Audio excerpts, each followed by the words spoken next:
Hybrid విధానంలో నిర్వహించిన మహానాడు విజయవంతంగా ముగిసిందని మంత్రి సవిత తెలిపారు. అలాగే వచ్చే ఎన్నికల్లో మహిళలకు 33% రిజర్వేషన్ కల్పించడంపై ఆమె సంతోషం వ్యక్తం చేశారు.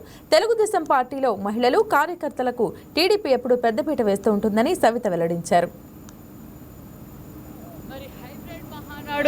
సుమారుగా 16 లక్షల మంది పాల్గొన్న ఈ తెలుగుదేశం పార్టీ అంటే మరొక్కసారి నిరూపించారన్న విషయం కూడా తెలియజేస్తూ అన్న నందమూరి తారక రామారావు గారు స్థాపించిన తెలుగుదేశం పార్టీ ఆనాటి నుంచి ఈనాటి వరకు కార్యకర్తలే అధినేతని నిరూపించిన పార్టీనే తెలుగుదేశం పార్టీ అన్న విషయం కూడా తెలియజేస్తూ ఎన్నో మంచి తీర్మానాలు కూడా చేయడం జరిగింది.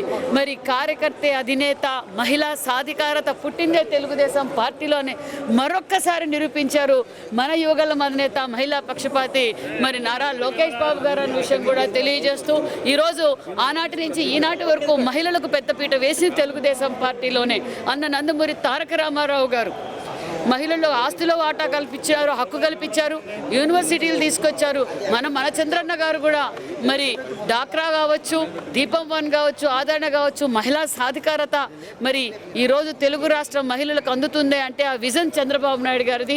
ఈరోజు యువగల అధినేత నారా లోకేష్ బాబు గారు కూడా భారతదేశంలో ఏ పార్టీ కూడా తీసుకోలేని నిర్ణయం ఈరోజు నారా లోకేష్ బాబు గారు మహిళా పక్షపాతి 33% రిజర్వేషన్ తెలుగుదేశం పార్టీ అమలు పరుస్తుందన్న విషయాన్ని నిజంగా తెలుగు రాష్ట్ర ప్రజలందరి తరఫున మరొక్కసారి తెలుగుదేశం పార్టీ వ్యవస్థాపకులు ఏదైతే కోరుకున్నారో అది నిరూపించిన వ్యక్తి యువగల అధినేత నారా లోకేష్ బాబు గారు కూడా ప్రత్యేకమైన ధన్యవాదాలు తెలియజేస్తూ ఈరోజు చాలా మంచి నిర్ణయాలు, చాలా మంచి ఆలోచనలతో అందరూ వక్తలు కూడా మాట్లాడడం జరిగింది. చాలా సక్సెస్ఫుల్గా ప్రతి క్లస్టర్లో కూడా మా కార్యకర్తలు అందరూ పాల్గొని ఏదైతే దిశ నిర్దేశ అభివృద్ధి ధ్యేయంగా పనిచేస్తున్న తెలుగుదేశం కూటమి ప్రభుత్వం ఏ విధంగా ఈ 23 నెలల్లో అభివృద్ధి జరిగింది, ఇంకా మనం ఏం అభివృద్ధి చేయబోతున్నామన్న విషయాన్ని కూడా మన అధినేత చంద్రబాబు నాయుడు గారు దిశ నిర్దేశించడం ఇది తెలుగుదేశం పార్టీ అభివృద్ధి అని గర్వంగా తెలుగుదేశం కాలర్ ఎగరేసుకుని కార్యకర్త చెప్పగలడన్న విషయం కూడా తెలియజేస్తున్నాం.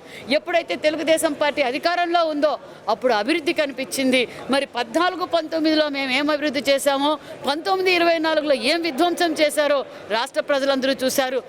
కొంతమంది వెన్నుపోటు దారులు అని చెప్పుకోవడానికి సిగ్గుపడే వ్యక్తి వెన్నుపోటు కేర్ ఆఫ్ అడ్రస్సే గొడ్డలిపాటి అధినేత. నిన్న ప్రెస్ మీట్ చూసాం, గొడ్డలిపోటు అధినేత మాట్లాడారు.